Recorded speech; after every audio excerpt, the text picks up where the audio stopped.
તો અમદાવાદના અનેક વિસ્તારો જળમગ્ન થયા છે। દાણી લીમડા વિસ્તારમાં પણ વરસાદી પાણી ભરાયા છે। રસ્તા પર નદી વહેતા વાહન ચાલકોને મુશ્કેલી, પાણી ભરાતા અનેક વાહનો બંધ પડ્યા છે। અનેક વાહન અત્યારે બંધ પડી ગયા છે। લોકોના ઘરે જવામાં મુશ્કેલી પડી રહી છે। અમદાવાદના વિસ્તારો જળમગ્ન બન્યા છે। દાણી લીમડા વિસ્તાર, પૂર્વ વિસ્તારની હવે વાત કરવી છે। પૂર્વ વિસ્તારમાં પણ પાણી ભરાવાની શરૂઆત થઈ ચૂકી છે। પૂર્વ વિસ્તારમાં વધુ પાણી ભરાતું હોય છે। હવે પૂર્વ વિસ્તારમાં પાણી ભરાયા છે। પૂર્વ વિસ્તારમાં પાણી નિકાલ ક્યારે થશે? આપ જુઓ જે દ્રશ્યો સામે આવી રહ્યા છે, દાણી લીમડા વિસ્તારના દ્રશ્યો છે કે જ્યાં લોકોના ટુ વ્હીલર અને ફોર વ્હીલર રિક્ષાઓ ક્યાંક ખોટવાઈ રહી છે અને વાહનો ખોટવાતા લોકો દોરીને આ વાહન લઈ જઈ રહ્યા છે।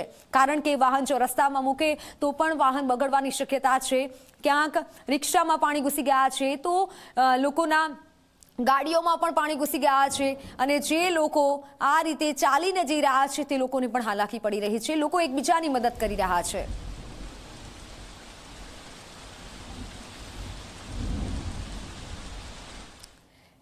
તો વાત હવે આનંદનગરની પણ કરવી છે। પ્રહલાદનગર અને આનંદનગર વિસ્તાર કે જ્યાં સવારથી પાણી ભરાયા છે।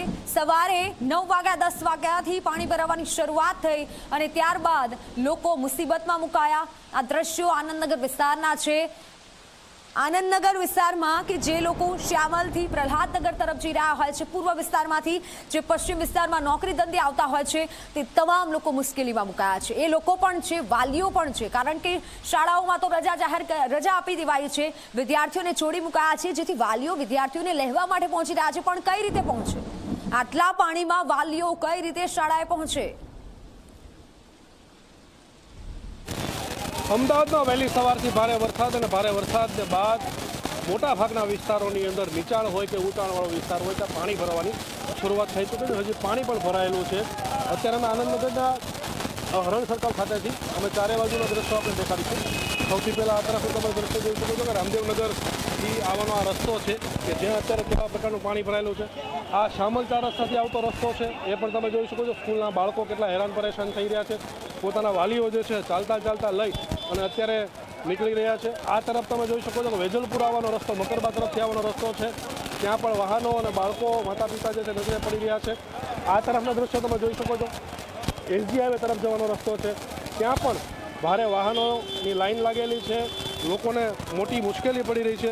અહીંયાના સ્થાનિક અમુક લોકો જે છે એની સાથે વાત કરવાનો પ્રયત્ન કરીશું આપણે કે કેવા પ્રકારની પરિસ્થિતિ છે, શું વાહનો બંધ થયેલા છે, શું થઈ રહ્યું છે, શું દ્રશ્યો શું દેખાય છે, કેવા છે? આનંદનગર 4 રસ્તા ઉપર અત્યારે 2 કલાકમાં 7 થી 8 ઇંચ વરસાદ પડ્યો છે અને પબ્લિક અત્યારે બહુ હેરાન થાય છે। પરંતુ શું રોડ ઊંચા થયા છે, ગટરો નીચી કરી નથી, એના કારણે પાણીઓ ભરાઈ ગયા છે ચારે બાજુ અને અત્યારે તદ્દન નાગરિકો જાગૃત થઈ અને સેવા આપી રહ્યા છે। ટ્રાફિક સમસ્યામાં હેલ્પફુલ થઈ રહ્યા છે। આકસ્મિક આવા વરસાદ થાય તો સ્વાભાવિક છે કે કંઈક પ્રોબ્લેમ થાય, પણ એના રસ્તા બી ઓટોમેટિક સામાન્ય પબ્લિક તંત્ર ક્યાં છે આમાં? તંત્ર અત્યારે જાગૃત નથી, કારણ કે આકસ્મિક આ રીતની વરસાદ થઈ ગયો તો તંત્ર જાગૃત નથી। પણ સદળે ફાયર બ્રિગેડ પણ હમણાં આવી હતી અને બીજા પણ સઘન કાર્યકર્તાઓ પણ હાજર છે। એટલે આમાં તંત્રનો કોઈ વાંક નથી। અત્યારે 2 કલાકમાં 7 થી 8 ઇંચ વરસાદ પડ્યો છે તો ગવર્મેન્ટ પણ શું કરે? તમે ભારે પોઝિટિવ છો? હા, ઘણો પોઝિટિવ છે। ગવર્મેન્ટ બાજુ તો પોઝિટિવ નથી, પણ 2 કલાકમાં 8 ઇંચ વરસાદ પડ્યો છે। તંત્રના કર્મચારીઓ ક્યાં છે? કર્મચારીઓ અમે સ્વયંસેવક આપી રહ્યા છીએ। કર્મચારીઓ આવવું જોઈએ, કોર્પોરેટરો આવવું જોઈએ અને દરેક પરંતુ અત્યારે કોર્પોરેટરો પણ એમને મોકલી દીધા છે। અત્યારે અમે અત્યારે ફૂલ સેવામાં છીએ। ગમે તેટલો વરસાદ આવશે પણ અમે પબ્લિકને સાથ આપવા માટે અમે અહીંયા ખડે પગે ઊભા છીએ। બપોરનું લંચ અમે સ્કીપ કરશું પણ સેવા અમે પૂરેપૂરી આપશું। આનંદનગર 4 રસ્તા આગળ ખૂબ વરસાદ છે અને અમે અત્યારે સેવા આપી રહ્યા છીએ। તંત્ર થોડું જાગતું થાય તો સારું રહે। જગાડવા માટે શું કરવું જોઈએ? હવે એ તો એમને આ ફરજમાં હવે આવવું પડે એમ। હા, મીડિયા કંઈક જાગૃત કરે તો તંત્ર જાગતું થાય। પણ તમે ભારે પોઝિટિવ? પોઝિટિવ હોવાનું એક જ કારણ છે કે રિયાલિટી એ છે કે ખરેખર 2 કલાકમાં 8 ઇંચ વરસાદ પડે એ રિયાલિટી છે। તો ભલે તંત્ર જાગે કે ન જાગે, લોકો જે છે જાગી ગયા છે, લોકો મદદે આવી ગયા છે અને રસ્તો ક્લિયર કરાવવા માટે પ્રયત્ન કરી રહ્યા છે। આ આખા દ્રશ્ય જે છે અમદાવાદના આનંદનગર 4 રસ્તા, આનંદનગર 4 રસ્તા ખાતે આવેલું હરણ સર્કલ અને હરણ સર્કલ ઉપર અત્યારે લોકો જે છે રોડ ઉપર આવી અને ક્યાંક ને ક્યાંક મદદ માટે જે છે આવી રહ્યા છે। તો અમદાવાદમાં ભારે વરસાદ અને હજી પણ આ વરસાદ શરૂ છે। જો આમ વરસાદ શરૂ રહેશે તો હજી આનાથી પણ વધારે પરિસ્થિતિ બગડી શકે છે। કેમેરામેન તુષાર સાથે ઉદયરંજન, ઝી મીડિયા, અમદાવાદ। તંત્ર જાગે કે ન જાગે પણ હવે લોકો જાગી ગયા છે। અમદાવાદમાં મેઘરાજાનું રૌદ્ર સ્વરૂપ પશ્ચિમ વિસ્તાર સંપૂર્ણપણે જળમગ્ન થયો છે। વહેલી સવારથી અવિરત વરસાદના કારણે રસ્તા નદી બન્યા છે। શહેરના મકરબા વિસ્તારના દ્રશ્યો, રસ્તા સંપૂર્ણપણે પાણીમાં ગરકાવ। રસ્તા પર પાણી ભરાતા લોકો હાલાકી વેઠવા મજબૂર બન્યા છે। પશ્ચિમ વિસ્તારમાં સંપૂર્ણપણે જળમગ્નની પરિસ્થિતિ। અમદાવાદમાં સવારથી પડી રહેલા વરસાદના કારણે આખું અમદાવાદ જળબંબાકાર થઈ ગયું છે। આપ જોઈ રહ્યા છો, હું અત્યારે સરખેજ ગાંધીનગર હાઈવેથી જોડાયેલા મકરબા એરિયામાં છું અને ખાસ કરીને અહીંયા આગળ જે પરિસ્થિતિ છે કે ચારે તરફ પાણી લબાલબ ભરાઈ ગયું છે। ક્યાંયથી પણ કોઈને આવવા જવાનો રસ્તો નથી મળી રહ્યો। આપ જોઈ રહ્યા છો કે જે ટુ વ્હીલર્સ છે એ બંધ પડી ગયા છે। આખીને આખી ગાડીઓ જે છે એ પૂરી પાણીમાં ભરાઈ ગઈ છે। પૂરા અમદાવાદની આ પરિસ્થિતિ છે। આમ તો અમદાવાદ મ્યુનિસિપલ કોર્પોરેશન તરફથી એવા દાવા કરવામાં આવતા હોય છે કે જ્યારે પણ વરસાદ આવવાની શરૂઆત થવાની હોય એ પહેલાં ક્યાંક ને ક્યાંક જે મોન્સૂન પ્લાન બનાવવામાં આવે છે, કરોડો રૂપિયાના મોન્સૂન પ્લાન નો ખર્ચો કરવામાં આવે છે, પણ માત્ર 2 ઇંચ વરસાદમાં બધું જ સાફ થઈ જાય છે। આ જુઓ, જે રીતે આ મોટા વાહનોને પણ અહીંયાથી નીકળવામાં તકલીફ પડી રહી છે। ખાસ જો આ નાની ગાડીઓ ને પણ આટલી તકલીફ પડી રહી છે। ઓવરઓલ જોવા જઈએ તો દક્ષિણ ગુજરાતમાં જે માહોલ છે એવો જ માહોલ ધીરે ધીરે ક્યાંક ને ક્યાંક અત્યારે અમદાવાદમાં છે। આખું અમદાવાદ જાણે કે સ્થગિત થઈ ગયું છે। દીક્ષિત સોની, ઝી 24 કલાક, અમદાવાદ।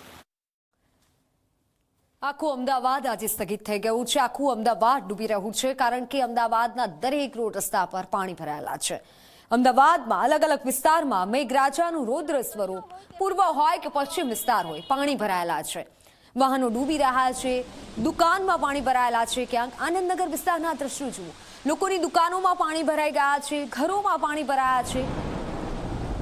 આ દ્રશ્ય કે જ્યાં દુકાનમાં માલ સામાન બગડી ગયો કારણ કે આ દુકાનમાં પાણી ઘૂસી ગયા છે। ઘૂંટણસમાં પાણી દુકાનમાં પણ ઘૂસ્યા છે। દુકાનમાં પાણી ન ઘૂસે એ માટે દુકાનદારે કંઈક વ્યવસ્થા તો કરી, પણ માલ સામાન બગડી ગયો। અમદાવાદના આનંદનગર વિસ્તારમાં અનેક દુકાનો આવેલી છે, રહેણાંક વિસ્તાર પણ છે અને ત્યાં પરિસ્થિતિ વિકટ છે। તો સરખેજ વિસ્તાર હોય, એસજી હાઈવે હોય, સિંધુ ભવન હોય કે પછી પૂર્વ વિસ્તાર હોય, અમદાવાદના હાલ અત્યારે બેહાલ થઈ ગયા છે। રસ્તા સંપૂર્ણપણે પાણીમાં ગરકાવ છે।